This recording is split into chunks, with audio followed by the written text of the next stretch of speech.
সে তার বাড়ি নিয়ে যায়। ওর রুমে কিছু না থাকলেও খাটের নিচ থেকে একটা বক্স বের করে। সে বক্সে রয়েছে অসংখ্য কালো জাদুর জিনিসপত্র। রায়হান বক্স থেকে জিনিসপত্র নামিয়ে দরজা জানলা বন্ধ করে দেয়। যদিও আমি নিজের ইচ্ছাতেই এসেছি, কিন্তু ভয় করছিল আমার।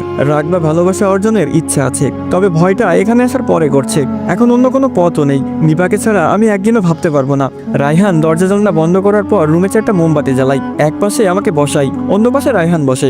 বক্স থেকে বের করা কিছু সুতা রায়হান আমার হাতে বেঁধে দেয়। এরপর একটা বোতল থেকে কিছু পানি আমার গায়ে ছিটিয়ে দেয়। এগুলো শেষ করে রায়হান আমাকে বলে, এই পানিগুলো নাপাক পানি, মানে মানুষের মূত্র। আর সুতোটা মৃত মানুষের হাড্ডিতে বেঁধে নাপাক করা হয়েছে। এখন আমরা যে জিনকে ডাকবো, সেই জিন নাপাকিস্তান পছন্দ করে আর নাপাক মানুষকে সাহায্য করে। আমি এখন মন্ত্র উচ্চারণ করব, আমার সাথে তুইও সেই মন্ত্র উচ্চারণ করবি। যখন মোমবাতি নিভে যাবে তখন তুই আমার কাছে সাহায্য চাইবি। শুধুমাত্র একটা ইচ্ছা পূরণ করবে সে। এর বিনিময়ে যদি সে তোর কাছে কিছু চাই, তুই সেটা দিতে রাজি হবি। আর যদি দিতে না চাস, তাহলে তুই বলবি তুই তোর জাদু বন্ধ করতে চাস। এইটুকু বলে রায়হান একটা কিতাব হাতে নেয়। এরপর কিতাব থেকে কিছু মন্ত্র উচ্চারণ করে। মন্ত্রগুলো আরবিতে, সমস্যা হবে তাই উল্লেখ করছি না। সে একটা শব্দ বলে, সাথে সাথে আমিও সেই শব্দ উচ্চারণ করি। এভাবে কিছু সময় পার করার পর আমার চোখের সামনেই মোমবাতি নিভে যায়।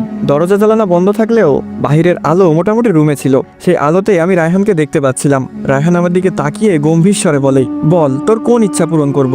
আমার কাছে এই ব্যাপারটা হাস্যকর মনে হলো। কোনোভাবে এসব ভুয়া না তো? রায়হান কি আমাকে বোকা বানাচ্ছে? সান্ত্বনা দেওয়ার জন্য এসব করছে? কিন্তু তবু